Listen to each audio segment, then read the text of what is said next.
Genius Kids.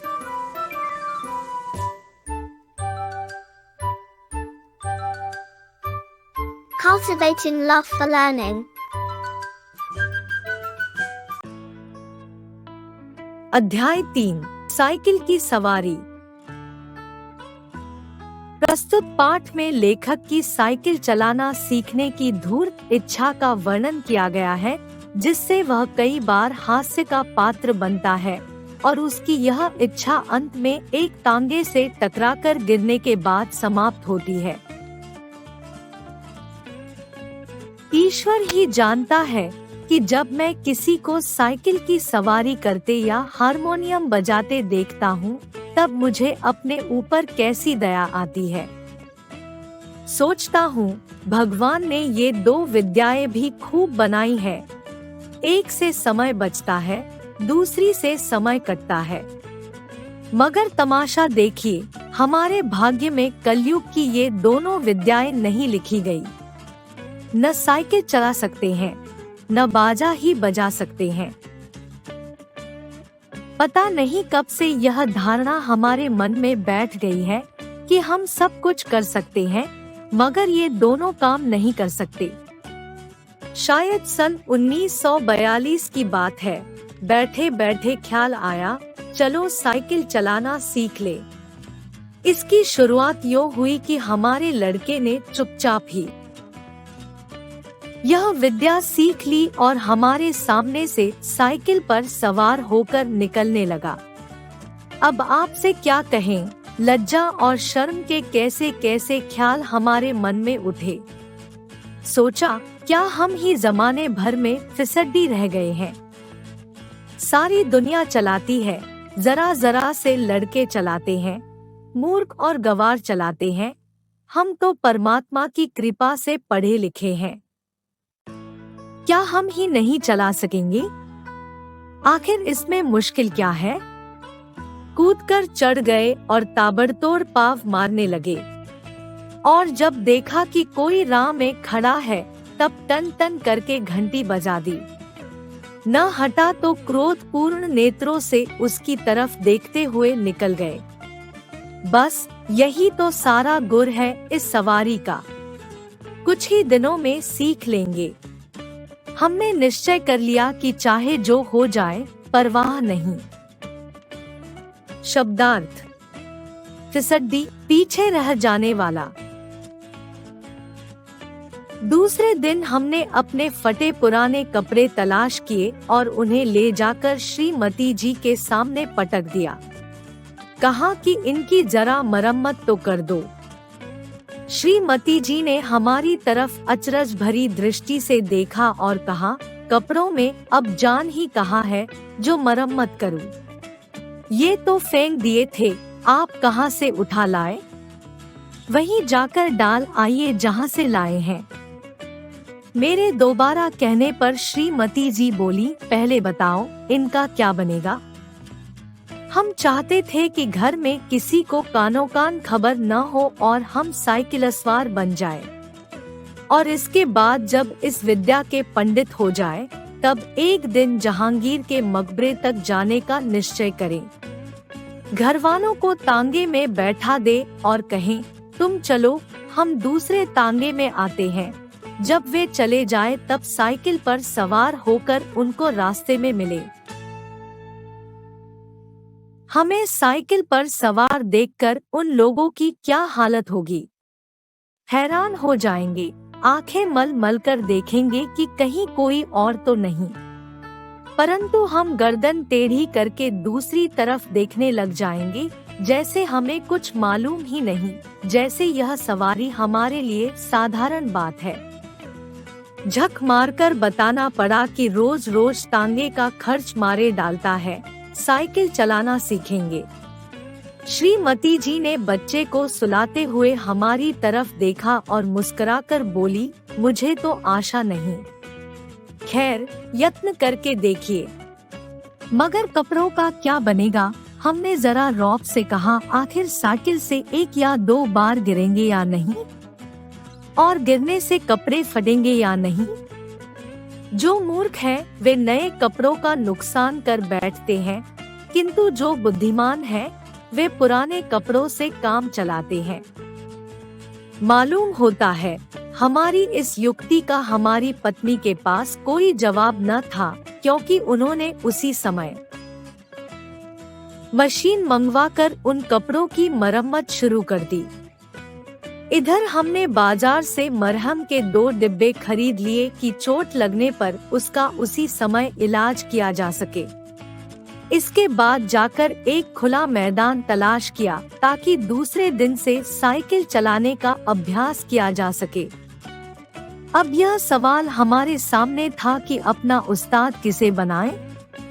इसी उधेड़बुन में बैठे थे कि तिवारी लक्ष्मीनारायण आ गए और बोले, क्यों भाई, हो जाए एक बाजी शतरंज की। हमने सिर हिलाकर जवाब दिया, नहीं साहब, आज तो जी नहीं चाहता। क्यों? तिवारी जी बोले। हमने कहा, यदि जी नहीं चाहे तो क्या करें? यह कहते कहते हमारा गला भर आया। तिवारी जी का दिल पसीज गया। हमारे पास बैठकर बोले, अरे भाई, मामला क्या है? पत्नी से झगड़ा तो नहीं हो गया? हमने कहा, तिवारी भैया, क्या कहें? सोचा था लाओ साइकिल की सवारी सीख ले, मगर अब कोई ऐसा आदमी नहीं दिखाई देता जो हमारी सहायता करे। बताओ, है कोई ऐसा आदमी तुम्हारे ख्याल में? तिवारी जी ने हमारी तरफ बेबसी की आंखों से ऐसे देखा मानो हमको कोई खजाना मिल रहा हो और वे खाली हाथ रह जाते हैं। बोले, मेरी मानो तो यह रोग न पालो। अब इस अवस्था में साइकिल पर चढ़ोगे? और फिर यह भी कोई सवारी है कि डंडे पर उकड़ू बैठे हैं और पांव चलाए जा रहे हैं। मगर मैंने भी कच्ची गोलियां नहीं खेली थी। साफ समझ गया कि तिवारी ईर्ष्या की आग में फूका जा रहा है। शब्दार्थ: युक्ति, उपाय, बेबसी, बेचारगी। मुंह फुलाकर हमने कहा, भाई तिवारी, हम तो जरूर सीखेंगे। कोई आदमी बताओ। तिवारी जी बोले, आदमी तो ऐसा है एक, मगर मुफ्त में नहीं सिखाएगा, फीस लेगा, दे सकोगे? हमने बेसब्री से पूछा, कितने दिनों में सिखा देगा? तिवारी जी बोले, यही 10-12 दिनों में। हमने पूछा, और फीस क्या लेगा? तिवारी जी ने जवाब दिया, औरों से 25 लेता है, तुमसे 20 ले लेगा हमारी खातिर। हमने सोचा 10 दिन में सिखाएगा और 20 रुपए लेगा। 10 दिन 20 रुपया, 20 रुपए 10 दिन अर्थात 2 रुपया रोजाना, यानी 60 रुपए महीना, और वह भी 1-2 घंटों के लिए। ऐसी 3-4 ट्यूशन मिल जाए तो 250-300 रुपए महीना हो गया।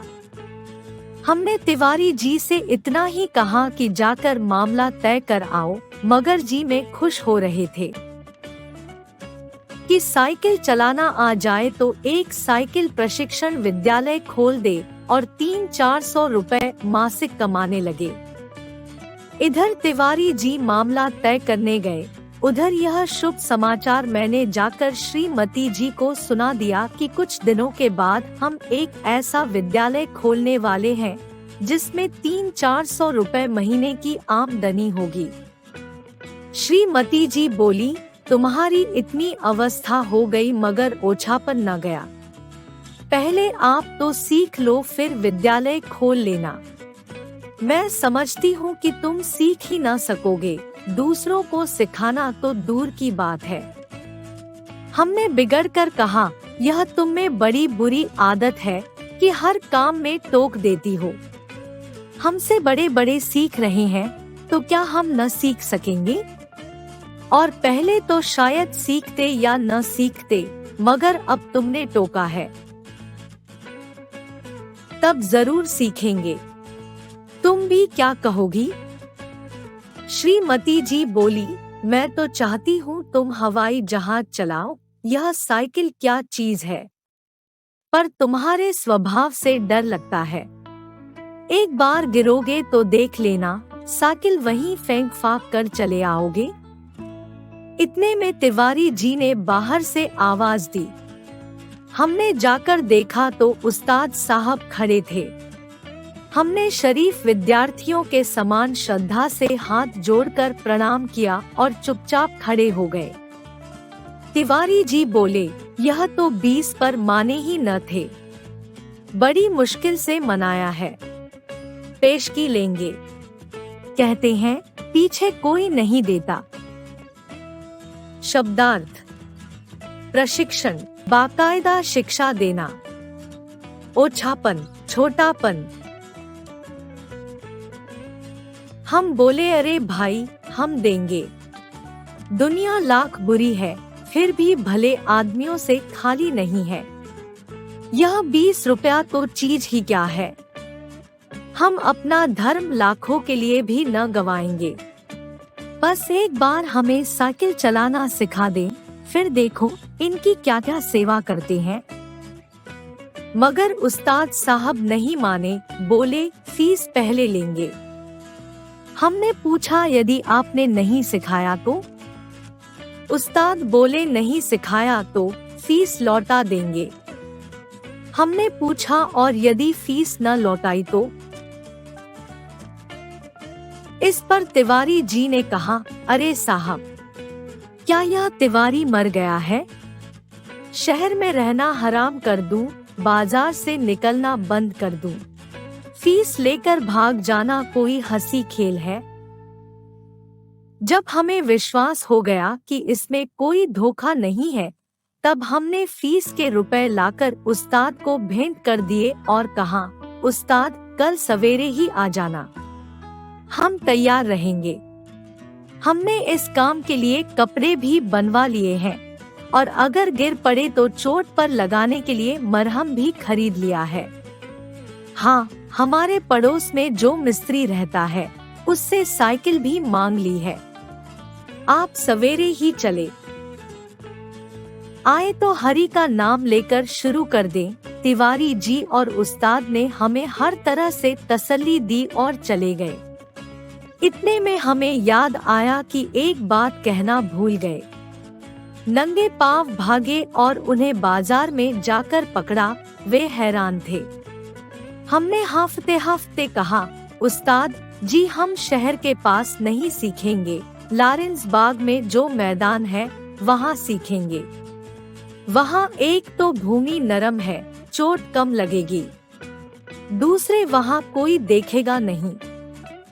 अब रात को आराम की नींद कहाँ? बार बार चौंकते थे कि कहीं सूरज तो नहीं निकल आया।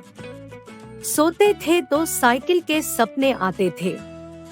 एक बार देखा कि हम साइकिल से गिरकर जख्मी हो गए हैं। दूसरी बार देखा कि हम साइकिल पर सवार हैं।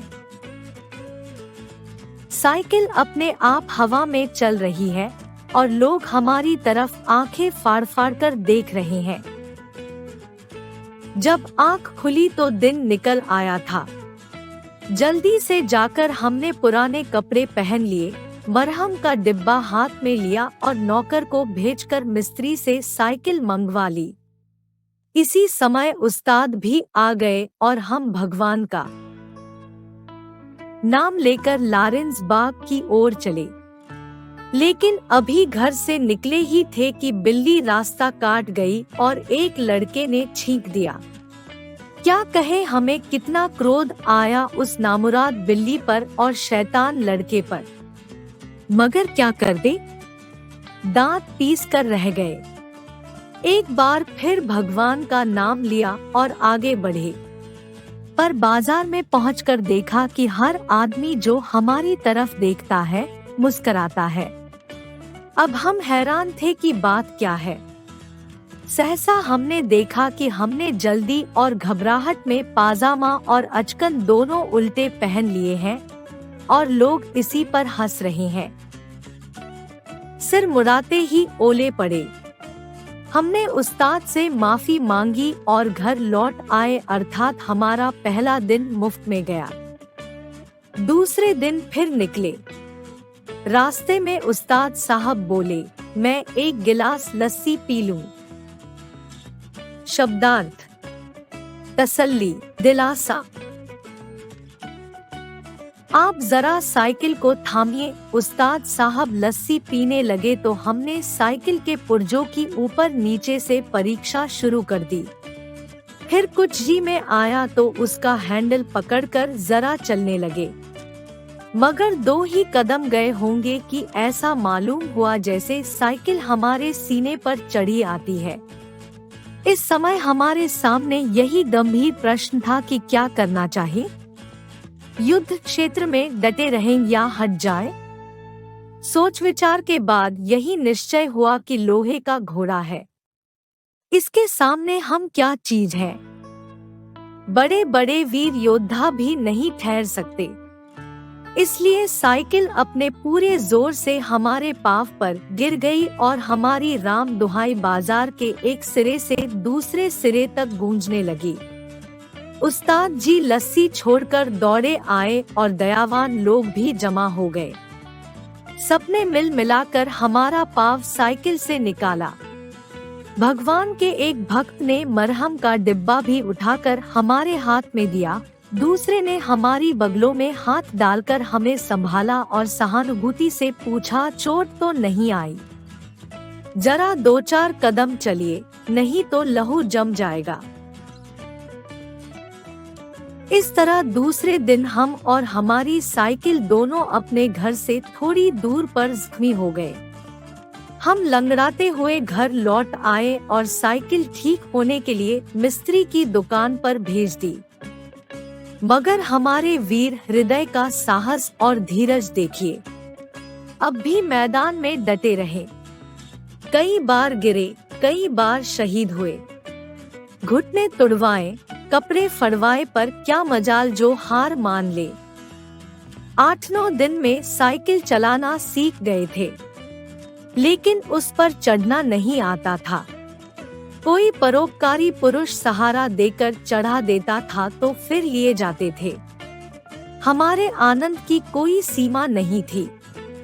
सोचते थे, मार लिया मैदान हमने, 2-4 दिन में पूरे मास्टर बन जाएंगे। इसके बाद प्रोफेसर और इसके बाद प्रिंसिपल, फिर प्रशिक्षण महाविद्यालय और 300-400 रुपए मासिक। तिवारी जी देखेंगे और ईर्ष्या से जलेंगे। उस दिन उस्ताद ने हमें साइकिल पर चढ़ा दिया और सड़क पर छोड़ दिया कि ले जाओ, अब तुम सीख गए। अब हम साइकिल चला रहे थे और दिल ही दिल में फूले न समाते थे, मगर हाल यह था कि कोई आदमी 200 गज के फासले पर भी होता तो हम गला फाड़ फाड़ कर चिल्लाना शुरू कर देते, साहब जरा बाईं तरफ हट जाइए। दूर फासले पर कोई गाड़ी दिखाई देती तो हमारे प्राण सूख जाते। उस समय हमारे मन की जो दशा होती उसे परमेश्वर ही जानता है। जब गाड़ी निकल जाती तब कहीं जाकर हमारी जान में जान आती। सहसा सामने से तिवारी जी आते हुए दिखाई दिए। हमने उन्हें भी दूर से ही चेतावनी दे दी कि तिवारी जी बाईं तरफ हो जाओ, वरना साइकिल ऊपर चढ़ जाएगी। तिवारी जी ने अपनी छोटी छोटी आँखों से हमारी तरफ देखा और मुस्कुराकर कहा, जरा एक बात तो सुनते जाओ। हमने एक बार हैंडल की तरफ और दूसरी बार तिवारी जी की तरफ देखकर जवाब दिया, इस समय बात वैसे सुन सकते हैं, देखते नहीं हो साइकिल पर सवार है। तिवारी जी बोले, तो क्या जो साइकिल चलाते हैं वे किसी की बात नहीं सुनते? जरूरी बात है, जरा उतर आओ। हमने लड़खड़ाती हुई साइकिल को संभालते हुए जवाब दिया, उतर गए तो चढ़ाएगा कौन? तिवारी जी चिल्लाते ही रह गए और हम आगे निकल गए। तभी सामने से एक तांगा आता दिखाई दिया। हमने दूर से ही डांट लगाई, भाई जरा बाईं तरफ, हम नए चलाने वाले हैं। तांगा बाईं तरफ हो गया। हम अपने रास्ते चले जा रहे थे कि अचानक पता नहीं घोड़ा भड़क गया या तांगे वाले को शरारत सूझी, जो भी हो तांगा सामने आ गया। हमारे हाथ पैर फूल गए। जरा सा हैंडल घुमा देते तो हम दूसरी तरफ निकल जाते। मगर बुरा समय आता है तो बुद्धि पहले भ्रष्ट हो जाती है। उस समय हमें ख्याल ही नहीं आया कि हैंडल घुमाया भी जा सकता है। फिर क्या था, हम और हमारी साइकिल दोनों ही तांगे के नीचे आ गए और हम बेहोश हो गए। जब होश आया तब हम अपने घर में थे। हमारी देह पर कितनी ही पट्टियां बंधी थी। हमें होश में आते देखकर श्रीमती जी ने कहा, क्यों, अब क्या हाल है? मैं कहती थी, साइकिल चलाना न सीखो। उस समय तो किसी की सुनते न थे। शब्दार्थ: परोपकारी, हितैषी। हमने सोचा लाओ सारा इल्जाम तिवारी पर ही लगा दे और आप साफ बच जाए। कहा, यह सब तिवारी जी की शरारत है। श्रीमती जी ने मुस्कुराकर जवाब दिया, यह चकमा उसको देना जो कुछ जानता न हो। उस तांगे पर बच्चों को लेकर मैं ही घूमने निकली थी कि चलो सैर कर आएंगे और तुम्हें साइकिल चलाते भी देख आएंगे। निरुत्तर होकर हमने आंखें बंद कर ली। उस दिन के बाद फिर हमने साइकिल को हाथ तक नहीं लगाया। सुदर्शन। शब्दार्थ: इल्जाम, आरोप। Like, share and subscribe.